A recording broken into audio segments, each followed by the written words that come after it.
911, how can I help you? Yeah, there's some kids that I feel is being highly abused in Woodland, Washington, right next door to my daughter's house. Okay, and what's going on there? The other night, a little girl jumped out of the second-story window on the roof and then down onto the ground and ran to my daughter, and this is like 2 in the morning, begging them to help her, I just can't let this go any longer. Those kids, I think, is in very serious danger.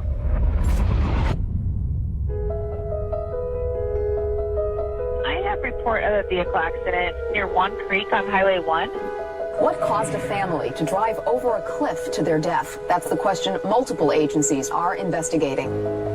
Jen and Sarah really were the kind of parents that I think the world desperately needs. Je ne sais pas à quel moment tout a basculé. Il n'y avait aucun signe avant-coureur.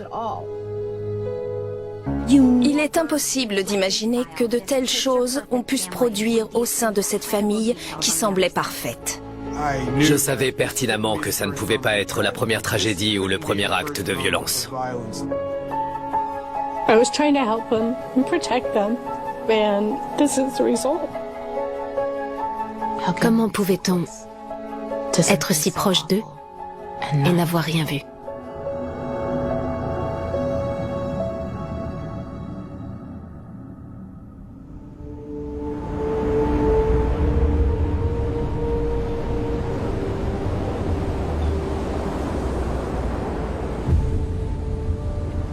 C'était le 26 mars 2018.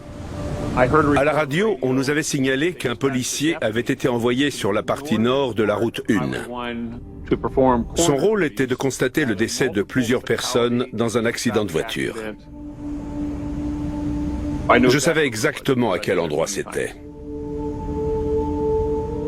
C'est un large embranchement non bétonné, à 25 mètres au-dessus de l'océan Pacifique, sans glissière de protection.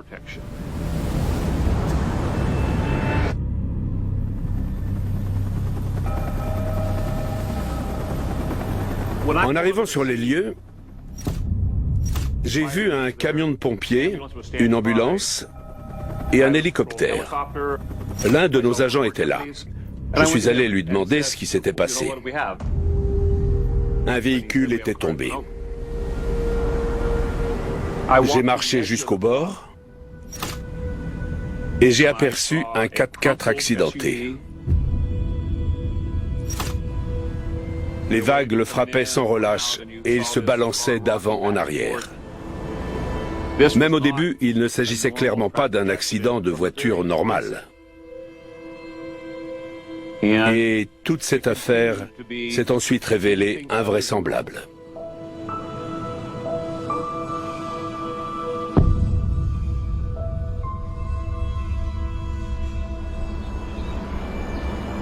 Ce matin-là, je suis arrivée au travail. On m'a tout de suite dit que les corps de 2 femmes adultes avaient été retrouvés à l'intérieur du véhicule. On avait aussi localisé les corps de 2 jeunes garçons, ainsi que celui d'une jeune fille non loin, sur les rochers. Alors que les pompiers étaient en train d'examiner la plage à côté du 4x4, ils ont trouvé un permis de conduire au nom de Sarah Hart. On a fait des recherches sur Internet. C'est comme ça qu'on a trouvé une photo de la famille Hart et découvert une histoire qui avait fait le buzz.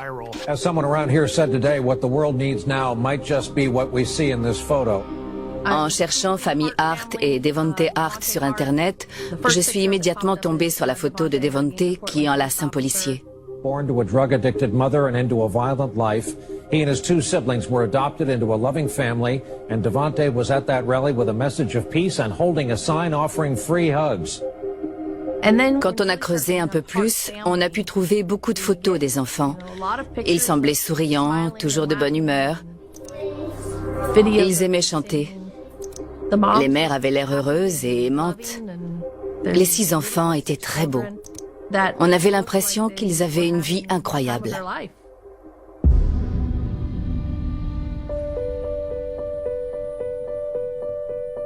Avant de faire la connaissance des Hart, j'avais entendu parler de ces enfants qui venaient au même festival que moi. Les gens m'avaient dit que les enfants Hart donnaient des câlins gratuits. On m'avait parlé de ces deux lesbiennes courageuses qui avaient décidé de se battre envers et contre tout et d'adopter plusieurs enfants. Elles leur permettaient de mener une vie exceptionnelle, une vie dont la plupart des enfants auraient sans doute rêvé. Tous ces enfants respiraient la joie de vivre. Ils avaient toujours le sourire jusqu'aux oreilles. On les voyait monter sur les épaules des gens ou danser dans la foule. J'oublierai jamais tout ça. Ils étaient unis. Il faut savoir que Jennifer était quelqu'un de vraiment facile à apprécier et à connaître. Elle avait un excellent sens de l'humour et elle était très sociable. C'était toujours chouette de lui parler. À mon sens, Sarah était une personne très réservée. On ne l'entendait pas beaucoup. Elle paraissait très gentille, mais elle n'était pas vraiment bavarde. Jennifer était plus extravertie, c'était elle qui discutait avec les autres. On est devenus amies sur Facebook. Elle publiait beaucoup de choses et je voyais souvent des photos des 6 enfants sur les réseaux sociaux. Ils avaient toujours l'air calmes et heureux, sereins, je dirais. Les photos de Jennifer étaient très belles. Elles auraient pu être publiées. Que ce soit la mise en scène ou bien les couleurs des vêtements des enfants, l'exposition et l'éclairage étaient toujours bien choisis. On avait l'impression que les petits vivaient une vie de rêve. De ce que je voyais, Jennifer avait l'air de mener une vie absolument exceptionnelle. C'était une super maman. Elle défendait à tout prix la réconciliation raciale. Elle semblait prête à se sacrifier pour servir au mieux les intérêts de ces magnifiques enfants. On était tous de simples spectateurs.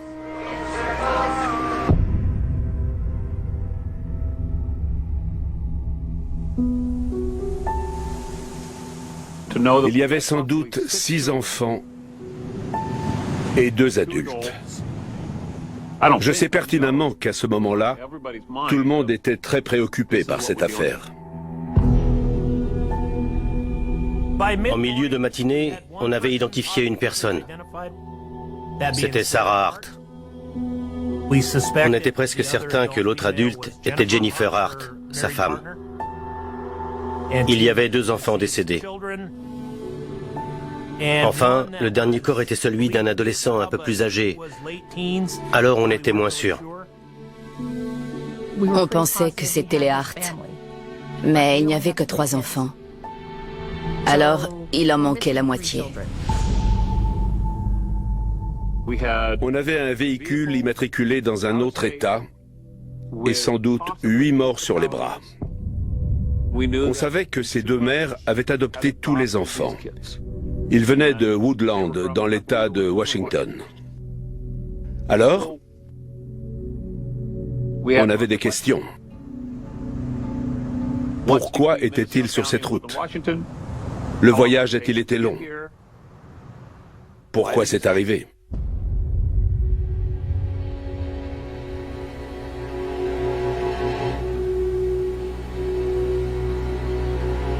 Je m'appelle Cheryl et je connaissais Sarah Hart.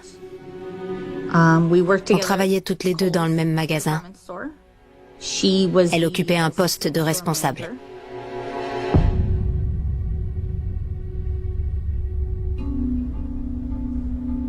C'était le samedi 24 mars. Je venais d'arriver au travail. Et j'ai tout de suite remarqué que c'était une autre responsable qui était là. Ça aurait dû être Sarah. Forcément, je lui ai demandé ce qu'elle faisait au travail. Elle m'a annoncé que Sarah lui avait envoyé un message à 3 heures du matin pour lui dire qu'elle était malade et qu'elle devait aller à l'hôpital. On a toutes les deux trouvé ça bizarre parce qu'elle avait travaillé la veille et qu'elle semblait être en forme. Mais le dimanche soir, on n'avait toujours aucune nouvelle d'elle. C'était quelqu'un de fiable. Si elle disait qu'elle allait être présente, c'était le cas. J'ai décidé de lui envoyer un message. Je lui ai dit qu'elle devait nous tenir au courant, parce qu'on était tous très inquiets pour elle.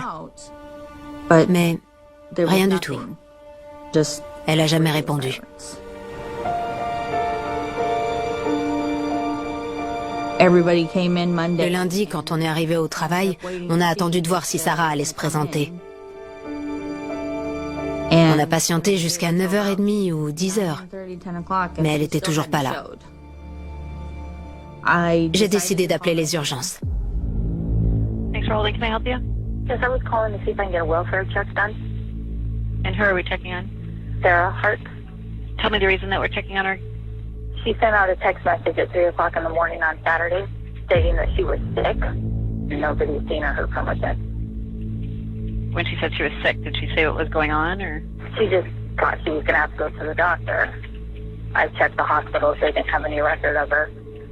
And I think her phone is now dead. Je crois que c'était 10 minutes plus tard. Mon téléphone a sonné. C'était un policier. Je lui ai tout expliqué en détail. Il m'a demandé combien d'enfants Sarah avait et je lui ai répondu qu'elle en avait 6. Il m'a demandé si j'avais entendu dire qu'elle ne les nourrissait pas. Bien évidemment, j'ai été très surprise qu'il me dise ça et je lui ai répondu que j'étais au courant de rien. Je voulais simplement que quelqu'un aille chez elle pour vérifier qu'elle se portait bien.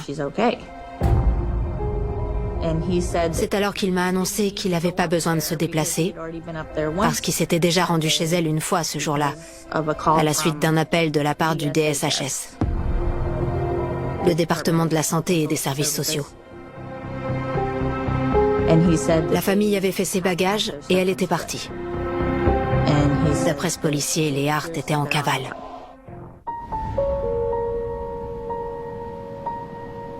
Le 27 mars 2018, le comté de Mendocino a demandé l'aide du comté de Clark pour aller vérifier si tout allait bien au domicile de la famille Hart.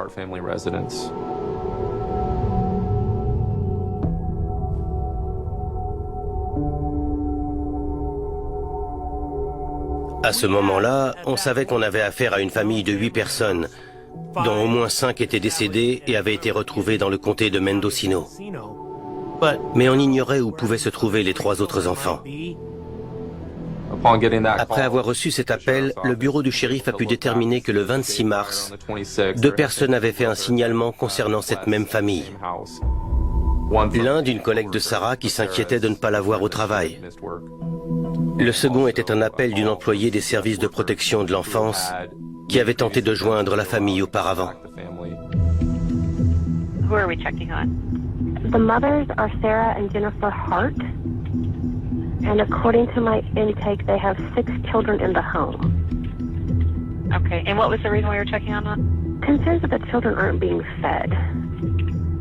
Okay, and I'm sorry, you're with CPS? Yes. Un adjoint s'est rendu chez les Hart avec l'un de ses hommes. Ils ont réussi à entrer, mais il n'y avait rien d'inquiétant. Tout était à sa place. Ils ont tous les deux dit que la maison était propre et bien rangée. Il y avait des fruits sur la table. Le frigo était plein. Tout paraissait ouvert et facilement accessible aux besoins. L'employé des services de protection de l'enfance avait laissé sa carte. On ne savait pas si elles avaient voulu fuir cette enquête, partir quelques jours en vacances, ou si elles avaient déménagé. On n'en savait rien. Beaucoup de familles sont suivies par les services de protection de l'enfance sans que ce soit en lien avec de la négligence, de la maltraitance ou des affaires criminelles. Mais après avoir échangé avec la protection de l'enfance, on a commencé à en apprendre plus sur les antécédents de la famille Hart. Malheureusement, on a découvert qu'il y avait eu des accusations supplémentaires pour maltraitance dans d'autres États. Et dans les jours qui ont suivi, on a dû s'intéresser à tous ces éléments à charge.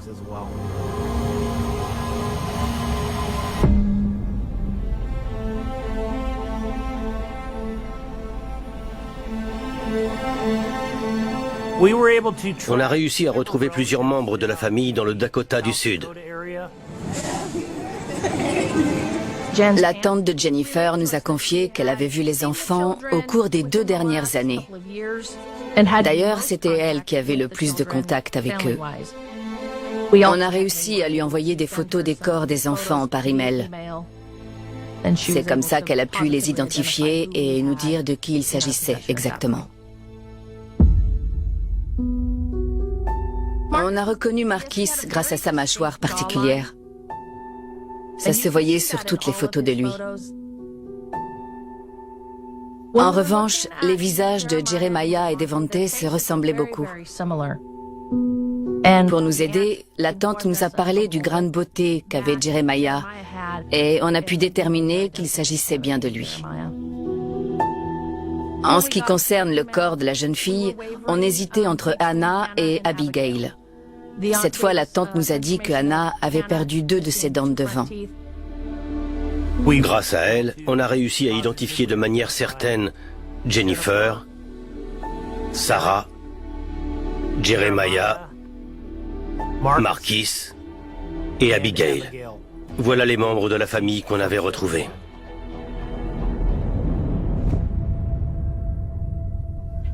Sheriff Tom Allman, Mendocino County Sheriff.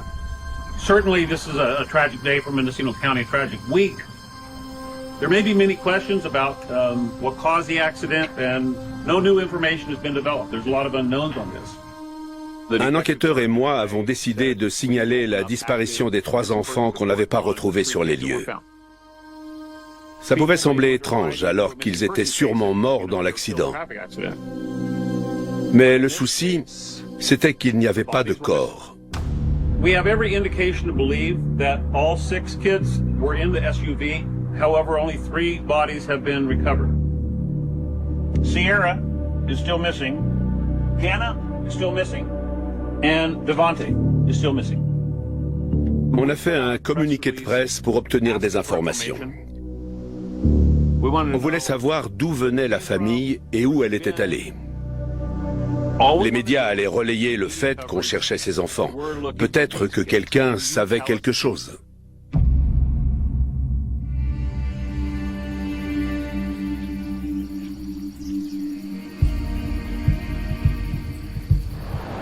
C'était le mercredi 28 mars 2018. Ce jour-là, la rédaction a appris qu'un 4x4 immatriculé dans l'Oregon avait plongé du haut d'une falaise sur une route côtière de Californie. What caused a family to drive over a cliff to their death? That's the question multiple agencies from California to Washington are investigating. Quand une famille meurt dans un accident, ça fait toujours la une. Soudain, le photographe avec qui je travaillais en 2016 est venu me voir pour me dire qu'on avait interviewé ces personnes au meeting de Bernie Sanders. They've been standing in line for hours to feel the burn. In the crowd, the boy who started the free hug revolution. On n'arrivait pas à y croire.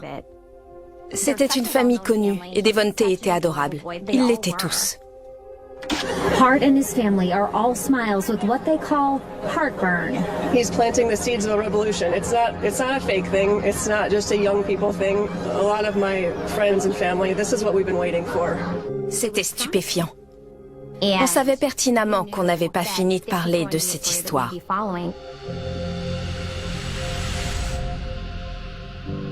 On a cherché sur Internet où la voiture avait pu tomber. En zoomant, on s'est demandé comment c'était possible de dévier autant que ça de la route. C'était étrange. La rédaction a envoyé mon collègue Bob Haye au domicile des Hart. On a repéré la carte des services de protection de l'enfance sur la porte. A business card from a Washington State Child Protective Services worker was still in the front door of the Hart family's home Wednesday. Bob est allé voir les voisins et ils lui ont dit que c'était eux qui avaient appelé la protection de l'enfance. One of the Hart's adopted children started asking neighbors, Dana and Bruce DeCal, for food every day. Non-perishable food items, and was asking that we not tell his mom and to hide it and put it by the fence so he could get to it and that they were withholding food from him as punishment. Devonte avait dit que ses mères ne les nourrissaient plus. C'était pour les punir, mais les enfants étaient affamés. Pourtant, sur les réseaux sociaux, les Hart semblaient mener une vie presque parfaite. Elles avaient créé l'image d'une famille vivant en harmonie. Mais ça n'avait rien à voir avec la réalité, et à huis clos, les choses étaient loin d'être aussi paradisiaques. On était loin de tout savoir sur cette famille. Ce n'était que la partie émergée de l'iceberg.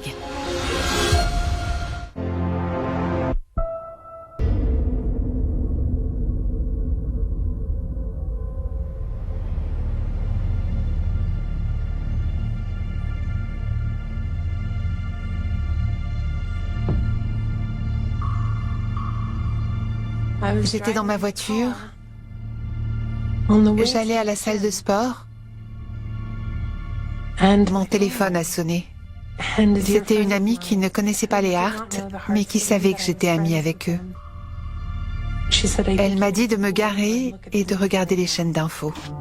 We just learned from the Mendocino County Sheriff's Office that they believe the entire Hart family, all 8 of them, were likely in this SUV when it plunged 100 feet over a cliff on the California coast. Je suis allée consulter les nouvelles sur mon téléphone.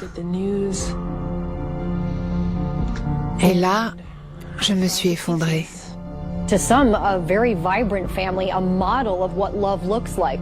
Others, though, say there were signs of trouble, prompting Child Protective Services to start an investigation.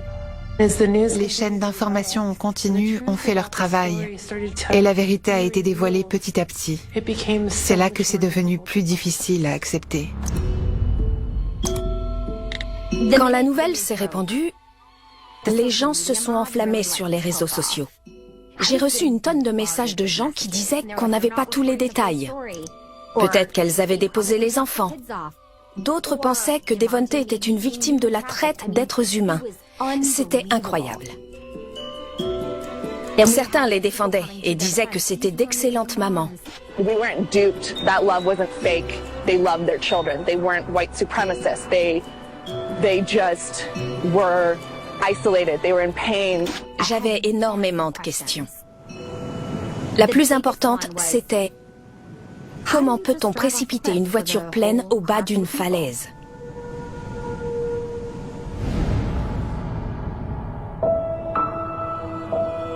On travaillait sur la chronologie des événements. Les services sociaux étaient passés le vendredi. Le véhicule était bien là, mais personne n'a répondu. Les services sociaux sont revenus le lundi. Plus de voitures. On sait que les membres de la famille Hart sont partis dans l'urgence. Mais pourquoi cela? Quand sont-ils partis? Pour aller où? On doit pouvoir reconstituer les derniers jours de la famille.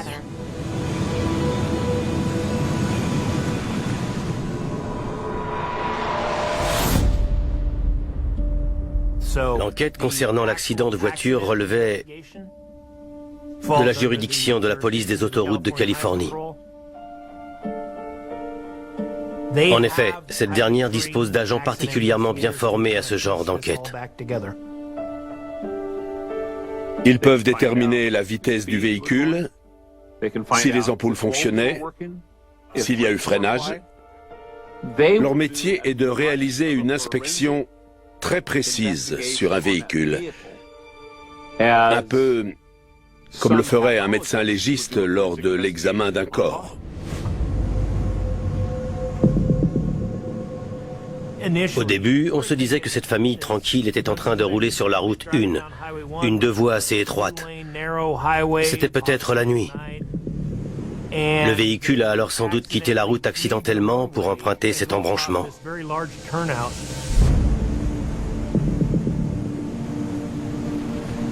On aurait dû voir des traces de dérapage,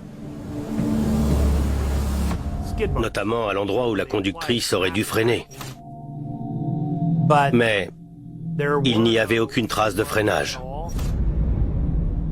Par ailleurs, D'après la police des autoroutes, les ceintures de sécurité n'avaient pas été bouclées. C'était quelque chose d'étrange, parce que des amis de la famille avaient indiqué que Jennifer était très stricte sur l'utilisation des ceintures en voiture. Mais l'enquête a bien révélé que personne n'avait attaché sa ceinture. La police des autoroutes de Californie a réussi à télécharger des informations depuis l'ordinateur de bord du véhicule. C'est comme ça qu'on a su qu'il n'y avait pas eu de freinage. De plus, le compteur de vitesse était resté bloqué sur environ 145 km/h. On a donc appris que la voiture avait accéléré juste avant l'accident. Electronic data pulled from the Hart's SUV indicates Jennifer Hart pulled off Highway 1 at a dirt turnaround. Investigators say the SUV stopped 70 feet from the cliff's edge and then accelerated, plunging the entire family to their death. Quand on met tous les faits bout à bout, il faudrait vraiment être l'idiot du village pour ne pas voir que quelque chose cloche. Si j'avais dit qu'il s'agissait d'un acte intentionnel dès le premier jour, les gens m'auraient demandé comment j'avais pu arriver à une telle conclusion. Après tout, qui pourrait tuer 6 enfants? Je suis père, c'est incompréhensible. Mais si ce n'était pas un accident, il n'y avait qu'une piste. C'était un crime. Dans ce cas, on pouvait parler de meurtre. We begin tonight with new information. Investigators are shedding new light on why they believe a Washington family's deadly crash off a cliff in California was intentional. Au tout début, quand j'ai dit que je croyais que c'était un accident, je le pensais. Mais ça a changé. Peu après, l'enquête a évolué. Il ne s'agissait plus d'un accident de voiture, mais d'un possible homicide. Clairement, on venait de franchir un cap. Mais c'était la réalité. With me, Shane Kavanaugh, staff writer for the Oregonian, Mendocino County Sheriff Tom Allman. Après l'accident, j'ai fait une déclaration à la télévision. Sheriff, I want to begin with you. We're starting to get at least a picture of where this family was before this horrible accident. Is that helping you in any way to figure out why the accident happened and where those 3 missing kids are? Well, it's certainly helping us determine their route. I'm to the point where I no longer am calling this an accident, I'm calling it a crime.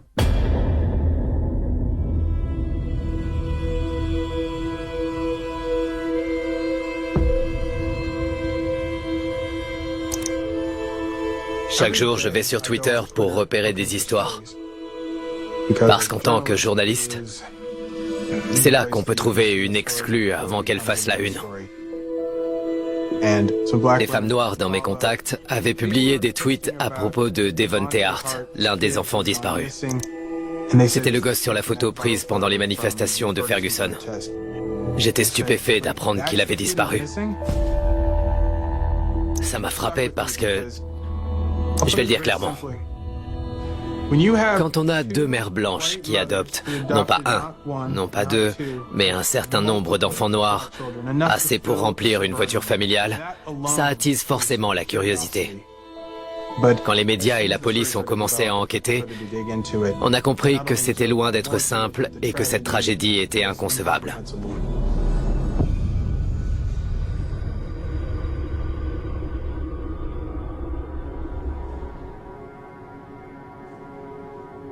En 2004, Marquis, Abigail et Anna ont été pris en charge par les services sociaux du Texas.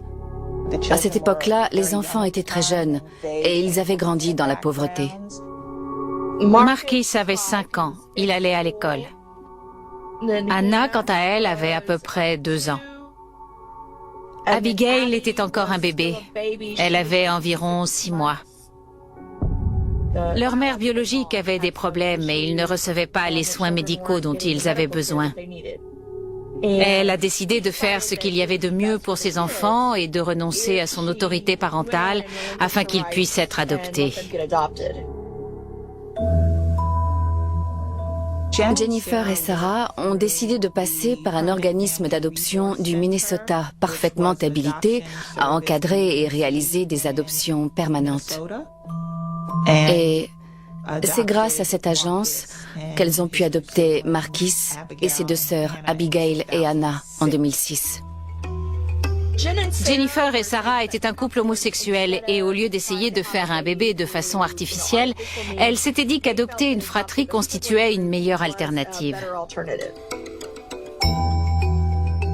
J'ai fait leur connaissance pendant un appel téléphonique et elles m'ont marqué. Elles acceptaient de laisser les enfants suivre une thérapie au besoin. Elles adoraient le fait qu'il s'agisse d'une fratrie et comprenaient qu'il ne fallait pas les séparer. Elles avaient parfaitement su trouver les mots justes.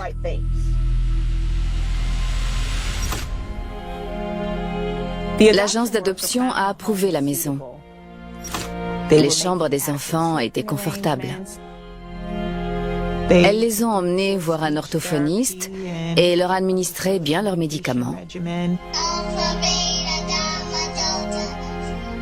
Environ 3 ans plus tard, j'ai dû emmener 3 autres enfants dans le Minnesota.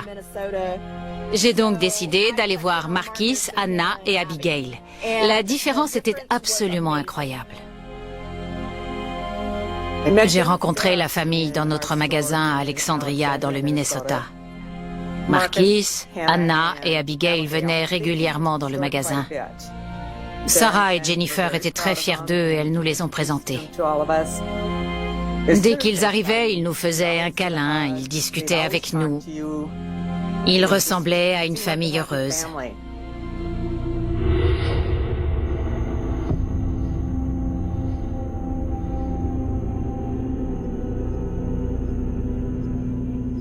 C'est en 2008 que Sarah et Jennifer ont reçu le feu vert pour adopter Devante, Jeremiah et Sierra.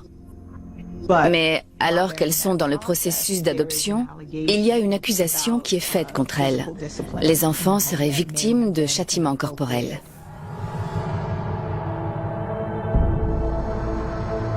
Alors qu'elle se trouvait à l'école, Anna a déclaré qu'elle se faisait frapper par une de ses mères. Jennifer et Sarah ont toutes les deux nié avoir eu connaissance des Bleus. Elles disaient ne pas savoir d'où ils provenaient. Les services de protection de l'enfance ont mené l'enquête, mais il n'y avait pas assez de preuves pour déterminer ce qui s'était réellement passé. Il y a eu du nouveau à ce sujet le 15 novembre 2010. C'était une fois de plus à l'école. Abigail a dit à sa maîtresse que sa maman lui avait fait un bobo. Elle a relevé son t-shirt et sa maîtresse a constaté qu'elle avait des bleus sur le ventre. D'après le rapport des services sociaux, elle avait des bleus vers le nombril, mais aussi dans le dos et au niveau du sternum. On ne peut pas imputer ça à une chute.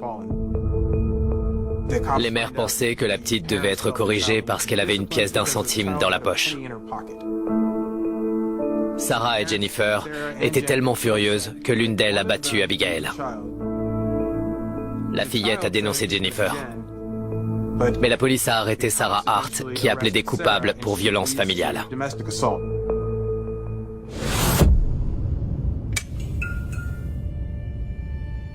Un soir, Sarah m'a téléphoné alors que j'étais chez moi. Elle avait de graves problèmes qu'elle devait absolument gérer. Alors, elle voulait changer d'horaire avec moi au magasin. Elle m'a avoué qu'elle avait administré une fessée un peu trop violente à Abigail. La petite avait des bleus et elle devait en répondre auprès de la police. Ça m'a surprise. J'étais déçue. Mais quand elle m'a raconté ce qui s'était passé, j'ai eu l'impression que certaines choses ne concordaient pas. Et mon instinct m'a soufflé qu'elle devait être en train de protéger Jennifer.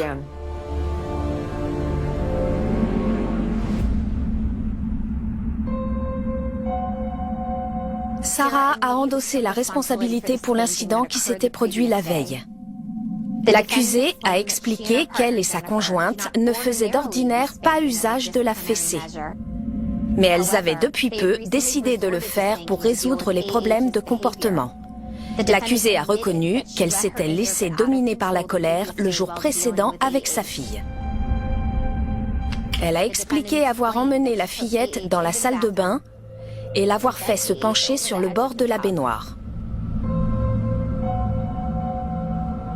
L'accusée reconnaît avoir frappé l'enfant sur les fesses et pense que les marques sur le ventre de celle-ci ont sans doute été causées par sa position. C'est très dur à lire.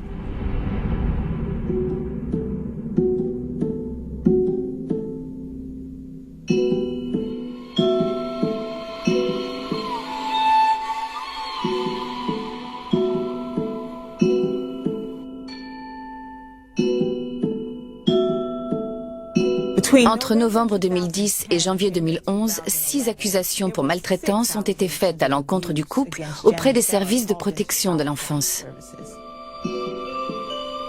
Malheureusement, même après la condamnation de Sarah, la protection de l'enfance pensait qu'il n'y avait pas assez de preuves ou d'informations dans cette affaire pour pouvoir affirmer que ces enfants étaient maltraités par leurs mères adoptives. Au bout d'un moment, Jennifer et Sarah ont commencé à comprendre que si elles pouvaient minimiser les contacts des enfants avec les adultes, plus personne ne pourrait les dénoncer auprès des services sociaux. Personne ne pourrait demander à des policiers de venir faire des inspections surprises chez elles. Elles ont décidé de réagir et de déscolariser les enfants. Ainsi, les infirmières, policiers et travailleurs sociaux ne pouvaient plus voir les enfants et ils allaient passer entre les mailles du filet.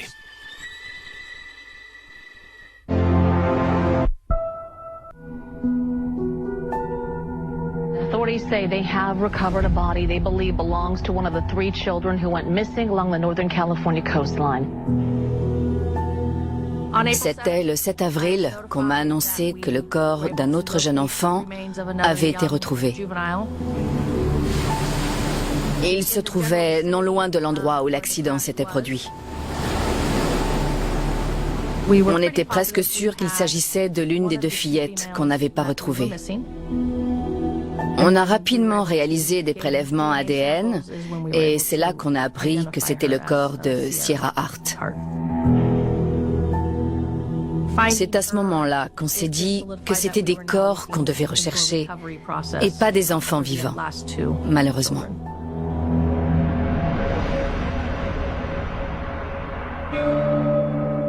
Some new details tonight about the Washington family who drove off a cliff in California. Tonight we're learning information now about the biological mother of 3 of those kids and their aunt's fight to keep them in Texas. This attorney, Shonda Jones, represented the aunt. She said she held on to these case documents for 7 years longer than is normal because she felt this decision was such an injustice. J'étais au bureau quand on m'a parlé de cette histoire. J'ai entendu plusieurs mots. Devante, comté de Harris et Minneapolis. C'est là que je me suis dit, c'est mon affaire. À l'époque, j'étais l'avocate de Priscilla Celestine, qui était la tante paternelle de Devante, Jeremiah et Sierra. Je vais être honnête, ça m'a rendue furieuse. Je voulais que les gens sachent qu'il ne fallait pas se contenter de l'histoire racontée par les médias. La mère des enfants était accro à la drogue. En conséquence, l'État du Texas voulait lui retirer ses droits parentaux. C'était la même chose pour le père biologique. Priscilla Celestine était donc la sœur du père des enfants. Elle est intervenue parce qu'elle voulait que les enfants restent avec un membre de la famille, plutôt que d'être placés en famille d'accueil. Madame Celestine occupait une place à part dans mon cœur. Elle était incroyable. Elle était honnête, loyale, on pouvait compter sur elle. Priscilla Celestine était une personne ordonnée. Elle prenait bien soin de ses enfants. Mais un jour, alors qu'elle était au travail, l'un des enfants a permis à leur mère biologique de pénétrer dans la maison pour leur rendre visite. Un employé des services sociaux est passé à l'improviste. Selon lui, c'était une infraction. Les enfants étaient en danger au contact de leur mère biologique et ça représentait un tel risque qu'il fallait immédiatement retirer la garde de la fratrie à Priscilla Célestine.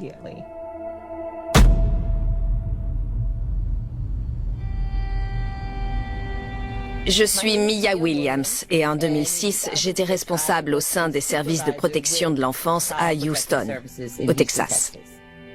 Il faut savoir qu'au Texas, s'il existe un risque immédiat pour l'enfant là où il est placé, l'État a la capacité de retirer celui-ci à la personne qui en a la garde. D'après le compte-rendu de la cour d'appel, l'employé des services sociaux est allé au domicile de Madame Célestine et y a constaté la présence de la mère biologique. Il a reçu les autorisations nécessaires et les enfants lui ont été retirés. Je pense qu'ils ont été placés dans un hébergement d'urgence. Tout le monde s'accordait pour dire que Priscilla Célestine s'occupait bien des enfants. Elle a commis une erreur en laissant la mère des enfants leur rendre visite et l'État lui a aussitôt retiré la garde des petits. Priscilla Célestine s'est battue pour ses enfants. Elle voulait qu'ils restent avec elle parce qu'ils faisaient partie de sa famille. Mais la loi a dit non. Elle a fait appel pour obtenir de nouveau la garde des enfants. Mais sa demande a été refusée. Les enfants ont été placés et ont fini par être adoptés par Sarah et Jennifer Hart.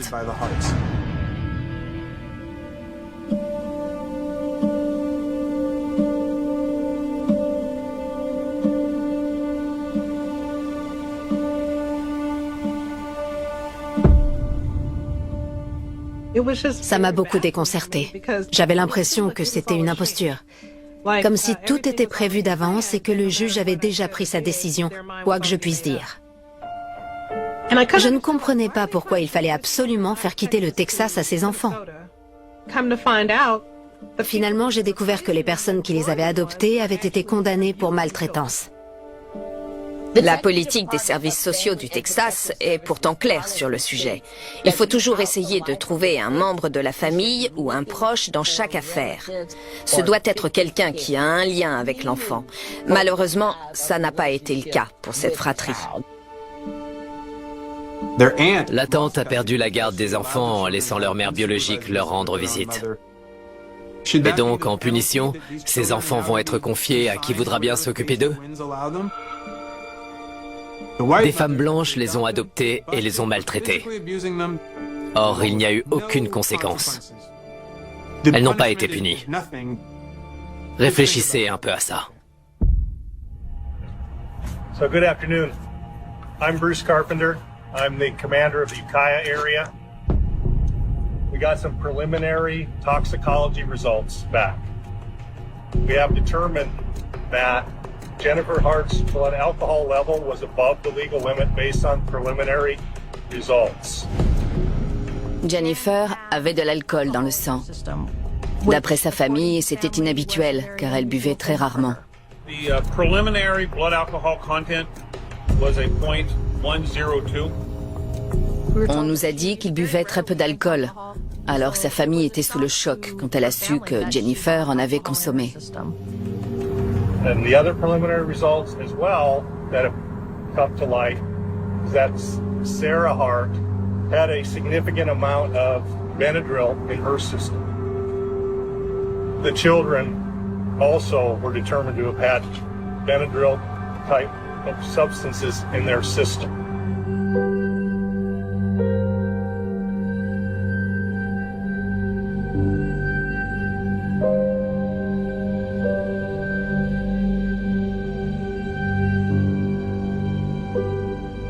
Chez les 3 enfants, le taux de diphénhydramine était très important. Au vu de ces taux, on peut supposer sans se tromper que Sarah et Jennifer Hart ont drogué leurs enfants avant l'accident.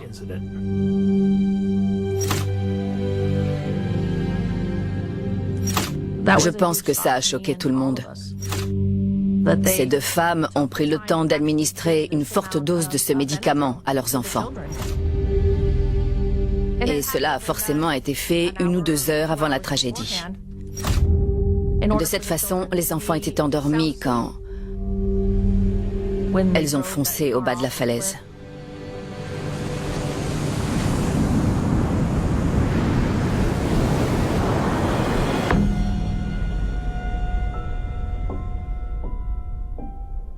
En tant que psychologue légiste, on sait que les gens agissent mal pour bon nombre de raisons diverses et variées.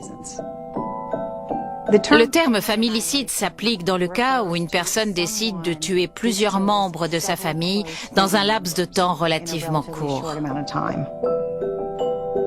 Pour les gens qui ne font pas partie de la famille en question, le familicide est toujours brutal et très choquant. Mais il ne s'agissait pas de deux personnes si désespérées et déprimées qu'elles ont décidé de précipiter toute la famille du haut d'une falaise sur un coup de tête. Ce meurtre-suicide avait été soigneusement préparé à l'avance pour que personne n'en réchappe. Dans ce cas, il est arrivé quelque chose qui a déclenché ce terrible événement. Mais on ignore ce que c'était précisément. En tout cas, c'est la conséquence de toutes ces choses qui se sont produites au fil des années. Tonight, a call for change. Critics are calling out Oregon DHS after recently released documents reveal officials here had reports of abuse involving the Hart family long before their SUV crashed on the California coast last month. C'est un rapport qui a été fait après le signalement d'une amie de Jennifer. Si elle a décidé d'appeler la police, c'est à cause d'un incident auquel elle a assisté le 28 juin 2013. Jennifer et les enfants étaient en séjour chez des amis. Le groupe avait commandé des pizzas. L'amie en question avait été surprise de constater que Jennifer n'avait donné qu'une petite part de pizza à chacun des enfants. En pleine nuit, l'un des enfants est descendu et a terminé la pizza. Le matin, quand elle s'en est rendue compte, Jennifer s'est mise dans une colère noire. Apparemment, elle a attrapé l'un des enfants et l'a traîné derrière elle. L'amie a ensuite déclaré que Jennifer avait forcé les enfants à se coucher tous les 6 sur un matelas gonflable avec des masques de nuit sur le visage et les bras le long du corps. La punition a duré 5 heures. Et au moment où elle en a discuté avec Jennifer pour lui confier qu'elle s'inquiétait à propos des enfants, cette dernière n'a pas du tout compris que ce qu'elle faisait était extrême.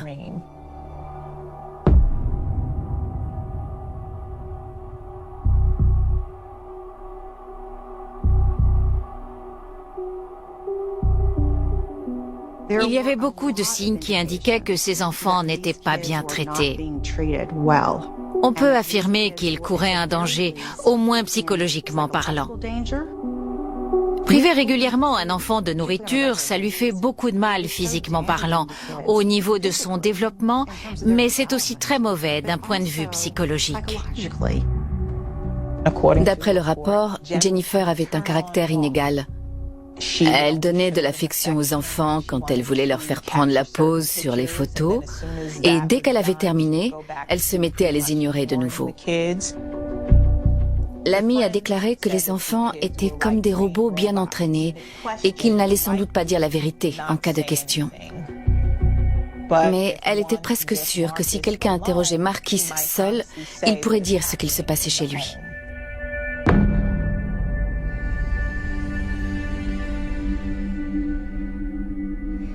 Les services sociaux ont bien interrogé les enfants.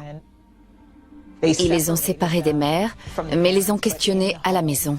Ils leur ont demandé comment ils étaient punis par leurs parents. Et tous les enfants ont démenti avoir été maltraités à la maison. Bien évidemment, on sait pertinemment que ce n'est pas inhabituel pour un enfant de ne rien révéler. Surtout s'il est questionné alors que ses parents sont présents, ou simplement si ceux-ci ne sont pas bien loin.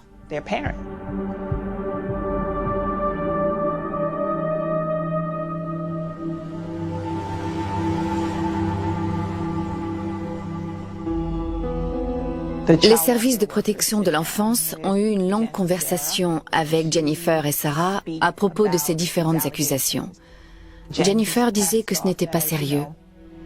Pour elle, les enfants avaient des problèmes avec la nourriture. Ils provenaient de familles où ils étaient maltraités et maintenant qu'ils se retrouvaient dans un foyer aimant, ils faisaient les intéressants. Elle les présentait comme des enfants sauvages. En tant que femme blanche, quand Jennifer énonçait des choses, elles étaient perçues comme des vérités. Je pense que Jennifer faisait face à tout ça en rejetant la faute sur les autres et sur la situation. Ce sont les enfants qui ont des problèmes. Ce n'est pas nous qui ne les nourrissons pas.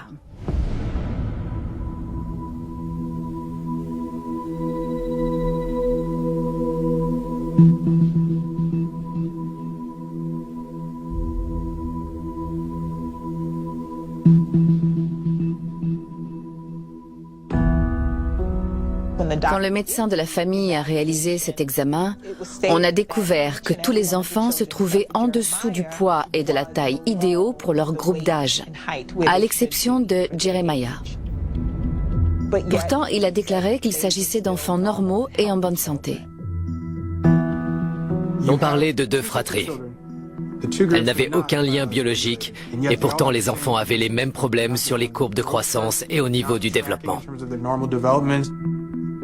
Pourquoi avaient-ils les mêmes soucis?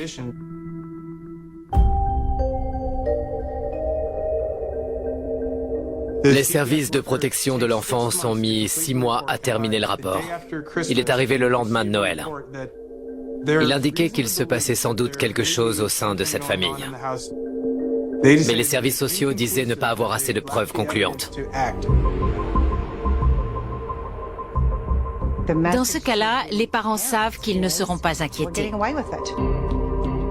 Et malheureusement, les enfants comprennent que rien ne va être fait. Personne ne va les aider.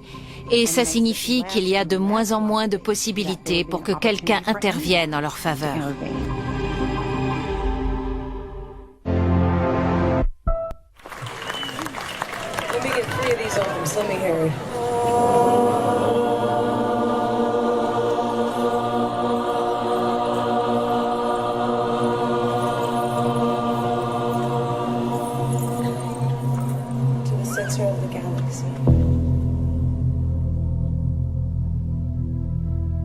J'ai rencontré la famille Hart en 2013, lors du Mystic Festival de l'Oregon. Les enfants étaient là, ils étaient très jeunes à cette époque. Je m'étais dit qu'ils devaient avoir entre 3 et 4 ans. J'ai tout de suite voulu aller vers Devonte avec sa pancarte câlin gratuit parce que c'était une invitation. C'était un petit garçon adorable. Il était capable de charmer n'importe qui. Devonte était très brillant. Il était enjoué, mais aussi timide. Il avait l'habitude de porter des combinaisons ou des vêtements très colorés. Mais même s'il semblait être un enfant hors du commun sur toutes ses photos et ses vidéos, quand on le prenait dans ses bras, on se rendait compte qu'il était mince. On peut dire que Jennifer était la commandante de la famille. Elle disait aux enfants où aller et quoi faire. C'était elle qui gérait les enfants et qui prenait les photos ou qui les mettait en scène. Tout le monde les portait au nu en disant que les Hart montraient l'exemple, qu'il fallait vivre comme ça. Le bonheur ressemblait à ça. À l'époque, je voulais être comme Sarah et Jennifer et avoir autant d'amour à offrir à mon enfant. Il me semble qu'elle ne recevait pas beaucoup d'amis à la maison. C'est sur Facebook que la plupart des gens apprenaient ce qui se passait dans leur vie. Jennifer était très active sur les réseaux sociaux et tout le clan avait l'air heureux, d'après ce qu'elle postait. Ça donnait l'impression d'une famille parfaite. On peut en apprendre beaucoup sur une famille ou sur une personne en observant l'utilisation des réseaux sociaux. Est-ce que c'est pour combler des besoins émotionnels, pour interagir avec d'autres personnes? Quel type de photos sont postées? Ça nous en apprend beaucoup sur les valeurs d'une personne et les choses qui lui sont importantes. Mais quand je regarde les posts de Jennifer, d'après mes connaissances professionnelles et mon expérience en tant que mère, je vois bien qu'il y a quelque chose qui cloche dans l'image qu'elle cherchait à véhiculer. C'est Devante qui était au centre de l'attention sur son profil Facebook. Elle publie rarement des choses à propos de Marquis, Jeremiah, Anna ou Sierra. Jennifer les mentionnait surtout quand ces derniers étaient en interaction avec Devante. Mais de toute évidence, ce qui l'intéressait le plus, c'était surtout de parler de son fils et de la façon dont elle l'avait sauvé.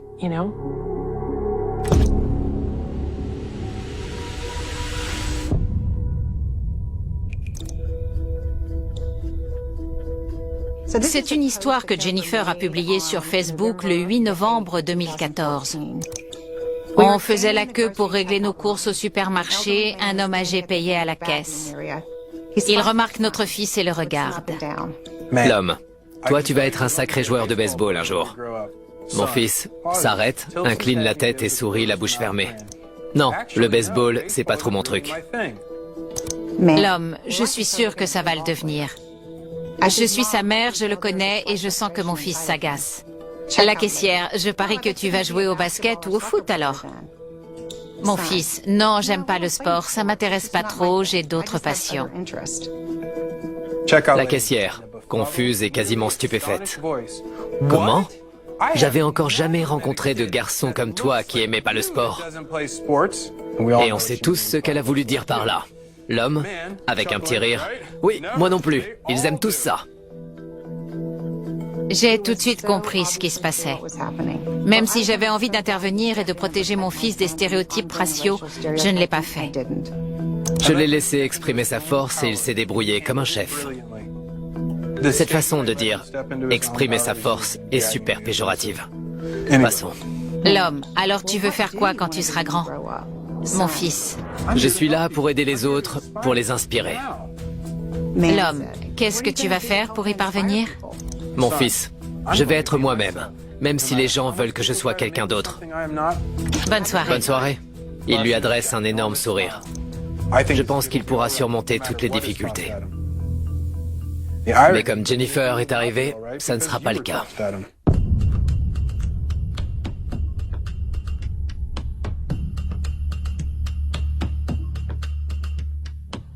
Voilà une autre publication de Jennifer du 13 novembre 2014. Je partage souvent des histoires et des photos de notre famille. Je n'aurais jamais pensé que l'un de mes posts aurait un tel impact sur les gens et qu'il se retrouverait sur le blog du Huffington Post. Voici Devante, le petit garçon au grand cœur. Il est né dans la pauvreté d'une mère toxicomane. Dans cet environnement dangereux, l'avenir qui s'offrait à lui était peu réjouissant. Il met à mal les stéréotypes.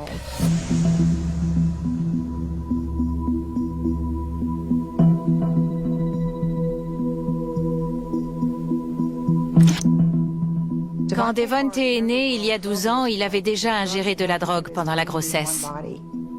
À l'âge de 4 ans, il avait déjà fumé, consommé de l'alcool, manipulé des armes à feu et s'était fait tirer dessus. Il était maltraité et négligé par ses parents.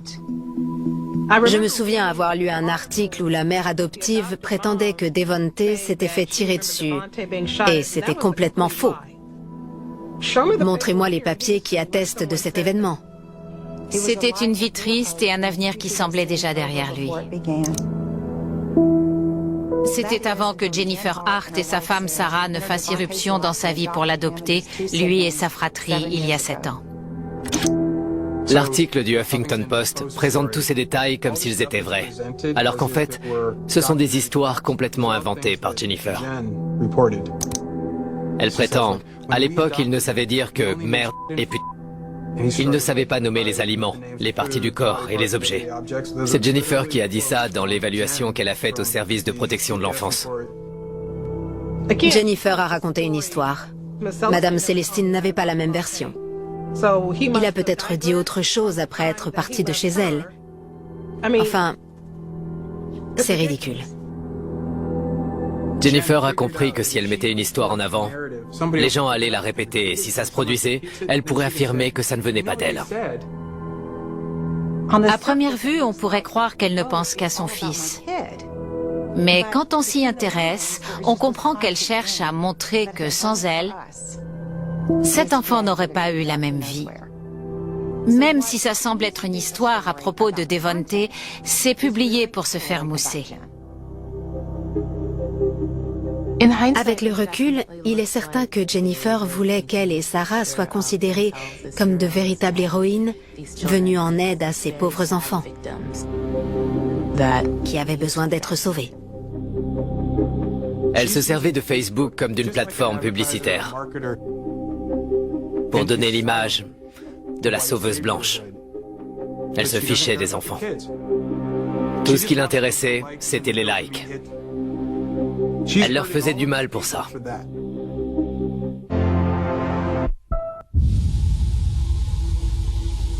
Le familicide est la forme la plus répandue de tuerie de masse. Malheureusement, il s'agit d'une tragédie qui est extrêmement difficile à prévoir parce que c'est très rare. On m'a demandé s'il existe un profil type pour les personnes qui commettent un familicide. C'est non. En revanche, on trouve parfois des points communs entre ces personnes. Souvent, ces gens sont dépressifs, mais ça n'a pas été diagnostiqué. Dans la grande majorité des cas, ceux qui sont coupables de familicide ont la plupart du temps un énorme besoin de reconnaissance et d'attention. La plupart du temps, ils ont aussi une façon de penser manichéenne. Ceux qui ne sont pas leurs amis sont forcément leurs ennemis. Si les choses ne vont pas bien, elles vont très mal. Et quasiment à chaque fois, il y a un élément déclencheur dans l'environnement. Quelque chose se produit, mais cet événement n'est pas du tout responsable du problème. Ça précipite simplement les choses.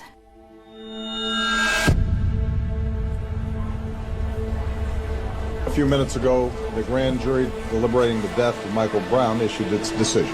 The grand jury will not indict Darren Wilson, who's the white police officer who shot and killed the young unarmed black man Michael Brown in August. The grand jury decision set off outrage in communities not only throughout St. Louis, but across the country.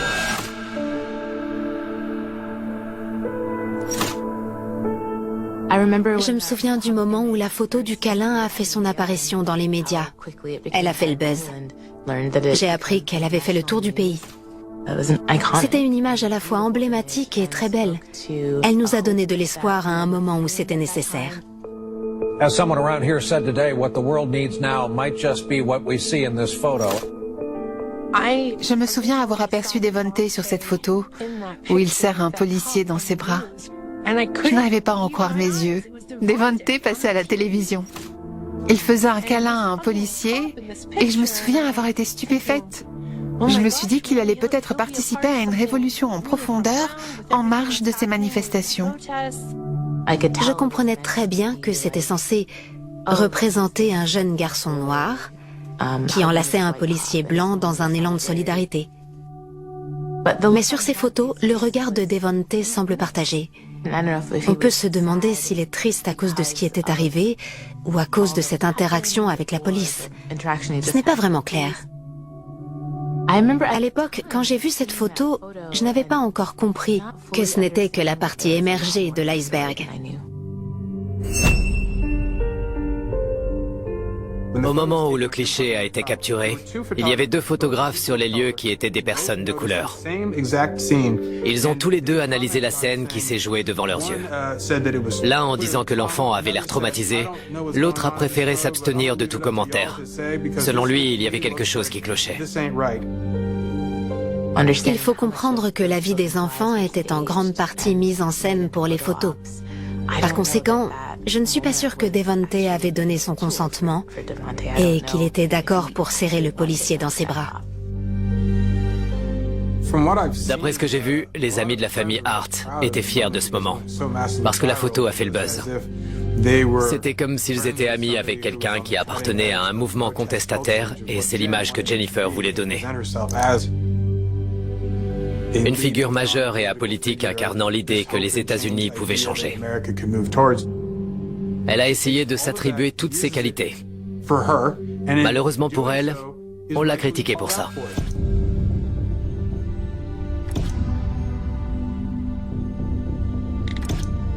J'étais sur Facebook Et tout à coup, je suis tombée sur la dernière publication de Jennifer.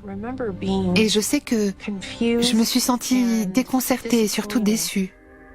Quand je la relis aujourd'hui, je me demande qui est cette personne. Beaucoup d'entre vous ont été confrontés au côté obscur des médias ces derniers temps. Des propos ont été déformés et utilisés pour différentes raisons. Je ne peux pas le contrôler, mais je ne veux pas que ça me contrôle. Ce que pensent les autres ne me regarde pas.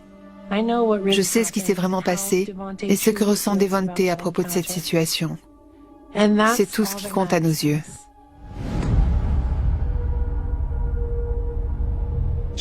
Elle ne prend pas en compte les propos qui affirment qu'elle détourne le mouvement Black Lives Matter, les manifestations de Ferguson, ainsi que l'énergie déployée pour dénoncer le racisme systémique aux États-Unis. Et comme elle l'a dit, les gens ont alors commencé à l'attaquer. Elle a choisi de se défendre en affirmant que les autres se trompaient, qu'ils ne comprenaient pas, qu'ils s'en prenaient à elle parce qu'elle était lesbienne et qu'elle avait adopté des enfants noirs.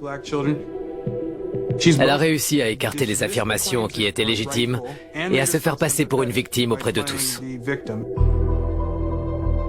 Ça donnait l'impression qu'elle assurait ses arrières et qu'elle ne protégeait rien ni personne. Ça a dû être un élément déclencheur de recevoir autant d'attention alors qu'elle savait qu'elle menait une double vie. Elle savait forcément qu'elle ne pourrait pas donner le change si les gens s'intéressaient d'un peu trop près à leur vie. C'est sans doute pour cette raison qu'elle a choisi de s'éloigner des réseaux sociaux. La reconnaissance qu'elle cherchait a gâché leur imposture. Ça a remis en question sa capacité à contrôler l'histoire qu'elle voulait raconter. Quand ça lui a échappé, elle a pris la fuite pour créer une autre histoire.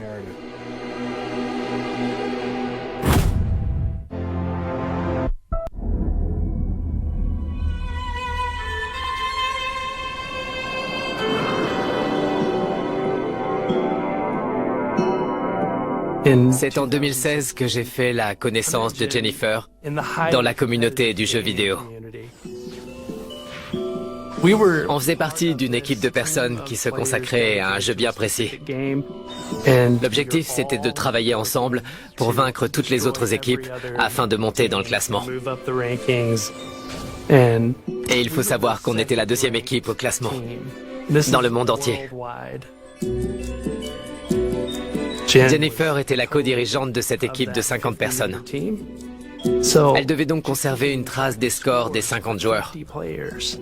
Son rôle, c'était de vérifier si les gens arrivaient à conserver leur niveau.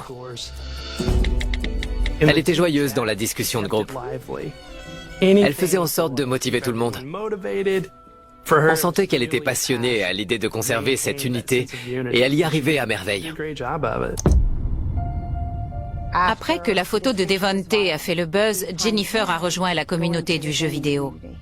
Elle s'est de nouveau retrouvée face à un public à qui elle pouvait envoyer des photos de sa famille. C'était aussi un moyen pour elle de combler son besoin de reconnaissance et d'attention. Chaque jour, on passait des heures entre membres de l'équipe. On échangeait des photos et on parlait de nos carrières respectives. On peut dire qu'on formait un peu comme une espèce de famille.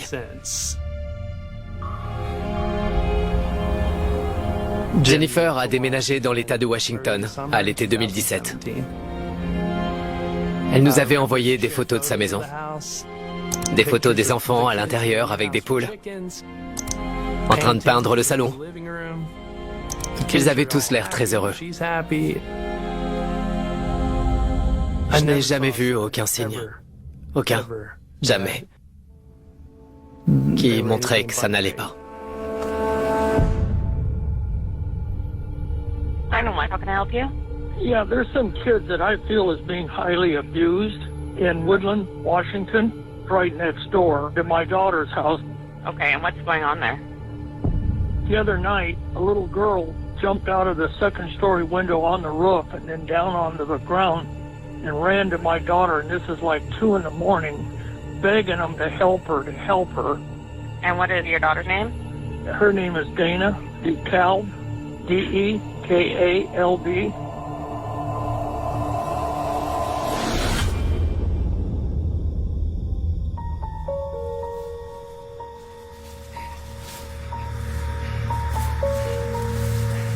Le père de Dana DeKalb a décidé de contacter les urgences.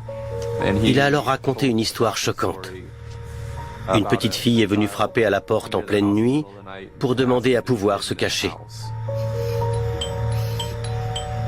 Il était 1h30 du matin, je suis allé à la porte. Il y avait une petite fille qui se tenait là et elle s'est précipitée dans la maison quand j'ai ouvert. Elle est montée à l'étage, jusque dans notre chambre pour réveiller Dana. Elle s'est jetée sur moi. Elle était dans tous ses états. Elle m'a demandé de l'emmener à Seattle, m'a dit que ses mères étaient racistes et la maltraitaient. On était vraiment sous le choc. Peu après, Bruce et Dana ont entendu Jennifer, Sarah et les autres enfants dehors. Ils cherchaient Anna. Au bout d'un moment, ils sont arrivés chez les DeKalb et ils ont expliqué le comportement de Anna. Sarah n'a pas dit un mot. C'est Jennifer qui a parlé. Elle a dit qu'Anna était en difficulté, qu'elle avait des problèmes. Elle avait passé une semaine difficile, elle traversait plusieurs épreuves. Les enfants avaient du mal car leur mère était toxicomane. De mon côté, j'étais prête à appeler la police, mais Jennifer s'est montrée convaincante. Le soir à 18h30, ils sont revenus nous voir. Anna nous a donné un petit mot. Elle disait qu'elle était désolée de nous avoir raconté des mensonges, qu'elle avait passé une semaine difficile et qu'elle voulait s'excuser de nous avoir dérangés. Avant qu'ils partent, j'ai demandé si je pouvais parler à Anna, et Sarah et Jennifer ont refusé.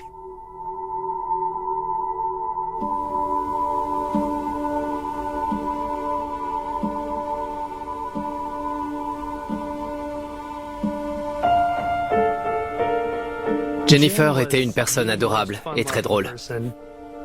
Mais pas envers ceux qui enfreignaient ses règles. Souvent, ce n'était pas explicite. Elle voulait que les choses soient faites d'une certaine façon. Je me souviens d'un jour où j'étais au magasin et on a reçu un appel téléphonique. C'est moi qui ai répondu. Je suis tombée sur une femme qui a demandé à parler à Sarah Hart. Je lui ai dit de patienter, je l'ai mise en attente et j'ai appelé Sarah. J'ai pu voir la panique sur son visage. Elle a immédiatement regardé sa montre et quand elle a lu l'heure qu'il était, elle a dit « Oh merde !» Elle s'est précipitée dans le bureau en claquant la porte derrière elle. Elle en est ressortie une dizaine de minutes plus tard. J'ai plaisanté et je lui ai demandé ce qu'elle avait fait de mal. C'est là qu'elle m'a confié que elle avait oublié de participer à une partie de jeux vidéo. Elle a dit que Jennifer était très fâchée contre elle. Jennifer avait ajouté que si Sarah ne la soutenait pas, elle ferait aussi bien de se suicider. Parce que ce jeu était sa seule source de bonheur. Je me souviens que Sarah s'inquiétait beaucoup pour Jennifer. Parce qu'elle semblait déprimée et renfermée. Sarah était en permanence obligée de la calmer. Je pense que Sarah faisait tampon entre les enfants et Jennifer. Un peu comme une femme battue, en fait. Chez les Hart, on peut dire que la vie de famille était une énorme source de stress pour tout le monde. Je ne sais pas pourquoi, mais on sait que les choses empiraient. La seule preuve dont on dispose, ce sont les enfants qui nous l'ont donné en tentant de trouver de l'aide.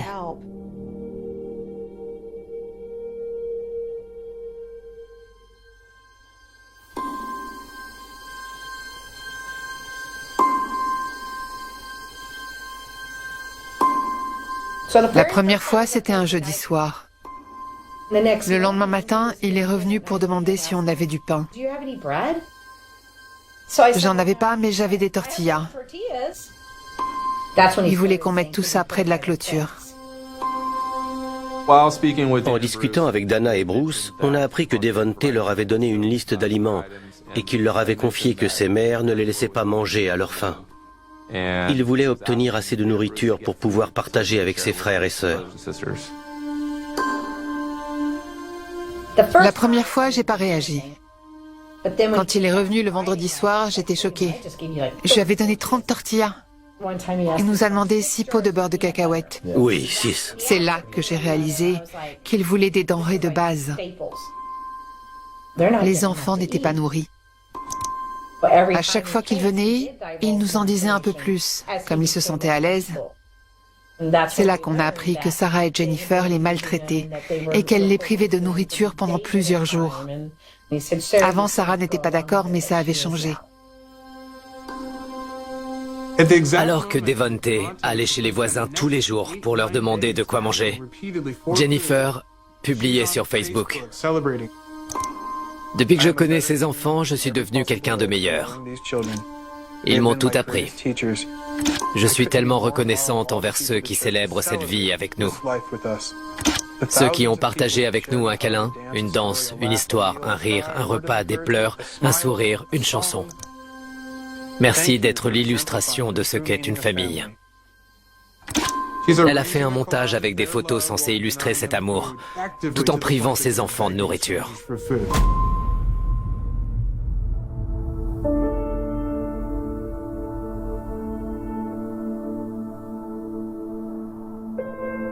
C'est ce jeudi-là qu'il nous a avoué que tout ce qu'Anna nous avait raconté était vrai. Je lui ai demandé pourquoi elle s'était enfuie cette nuit-là. C'était parce que sa mère lui faisait du mal. Je me suis dit que j'avais assez d'éléments pour prévenir les services sociaux.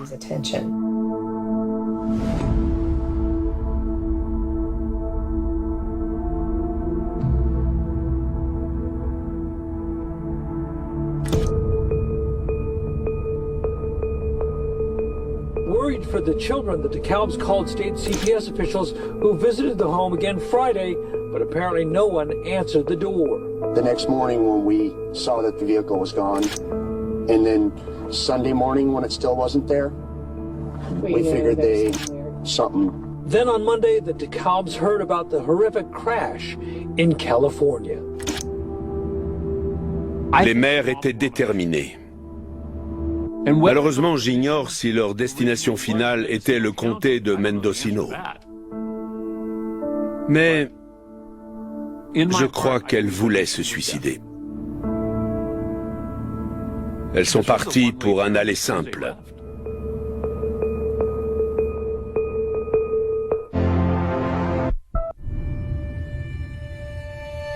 New details tonight. Human remains have been found near a cliff in Mendocino County, the site of a horrible family tragedy.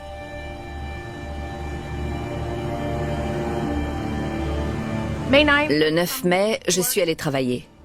J'ai entendu dire que des restes humains avaient été retrouvés sur la plage. Un jean bleu marine et une chaussure de randonnée dans laquelle il y avait une chaussette. Hannah Hart and her 15-year-old brother Devonte are still listed as missing after that crash. Le bureau du légiste m'a annoncé qu'il y avait des os à l'intérieur de la chaussette. Et après un examen approfondi du jean, on a trouvé la lettre H. Elle était écrite à l'encre sur l'étiquette. On était persuadés d'avoir retrouvé les affaires de Hannah.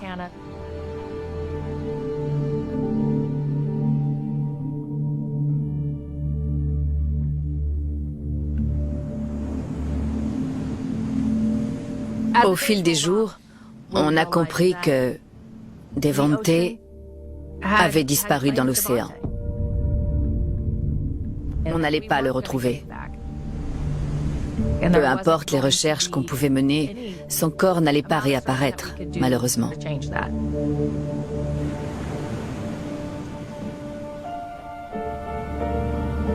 En Californie, dans de nombreux comtés, le shérif joue aussi le rôle de médecin légiste. Il faut savoir que nos responsabilités sont très claires, c'est écrit noir sur blanc. On doit déterminer la cause et les circonstances du décès. La cause du décès, ça peut être l'asphyxie ou bien la noyade. Et les circonstances du décès, c'est ce qui l'a provoqué. Un suicide, un homicide, une mort accidentelle ou naturelle. J'aurais tout à fait pu dire qu'il s'agissait d'un banal accident de voiture. On aurait pu remplir les actes de décès et s'arrêter là. Mais ce n'est pas ce que je voulais. Je cherchais la vérité. Je ne voulais pas qu'on parle d'un accident si ce n'en était pas un. Ou qu'on parle d'un crime si ce n'en était pas un. J'ai donc demandé une enquête plus approfondie. Thank you. Good morning. We are on the record. This matter is a formal coroner's inquest, and it is an inquiry into the death and deaths of 8 individuals. Ça se passe comme lors d'un procès avec un jury d'assises. Les jurés sont des citoyens qui vont écouter les preuves et déterminer les circonstances de la mort des personnes. As I've indicated, a coroner's inquest is designed to put out into the open the circumstance of a death or deaths. Si le jury déclare que c'est un accident de voiture, très bien. Je voulais juste la vérité. Et si la loi affirme qu'un jury peut trouver la vérité, alors c'est très bien. Cette séance s'est déroulée le 3 avril 2019, 1 an et 1 semaine après la tragédie. La présentation initiale a commencé. C'est le 4 avril, en milieu d'après-midi, que tout s'est terminé. Le jury a délibéré et son verdict ne m'a pas du tout surpris. And with respect to Abigail Hart, Marcus Hart, Jeremiah Hart, Sierra Hart, Hannah Hart, Devante Hart, the finding is at the hands of another other than by accident.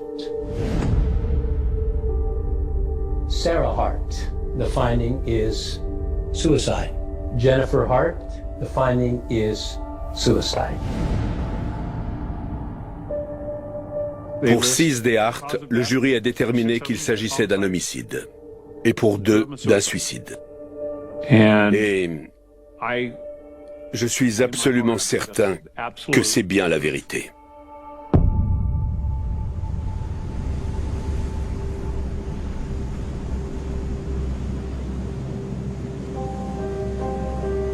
Ce qui me travaille le plus, c'est de comprendre comment ça a pu se produire. Il y a un problème dans notre société. Dans ce cas, on avait affaire à un parent qui a dépassé les bornes en matière de punition pour ses enfants. Les mères ont même été inculpées et pourtant, la conclusion de chaque rapport ou enquête était qu'il n'y avait pas de preuves suffisantes. Qu'est-ce qu'il aurait fallu ? De quoi avaient besoin les services sociaux pour comprendre que ces enfants devaient être protégés ? Cette affaire n'est pas unique en son genre. Je suis certaine qu'il y a des centaines d'autres cas de ce genre qui sont traités de la même façon. Ce qui me plairait beaucoup, c'est que les services concernés soient obligés de rendre des comptes pour s'assurer que les enfants sont placés dans des environnements sûrs et sains. We have a national database that reports mental illness. We have a national database for criminal histories. We also have a national database for gun registration. We do not have a national database for child abuse allegations. I'm not going to say that if we had a national database that the Hart family would still be alive, but certainly there would have been more of an investigation and find out if the adoptions had been appropriate or if CPS should be a little bit more involved in what they were.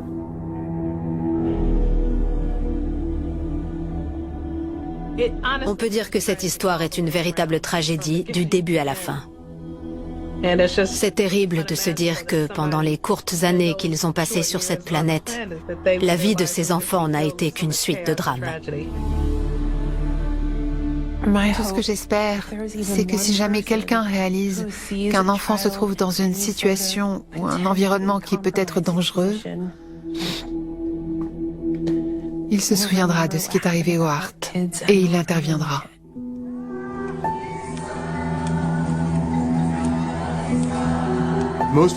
La plupart des gens n'auraient jamais entendu parler des enfants Hart s'ils n'avaient pas été précipités au bas d'une falaise sur la côte pacifique.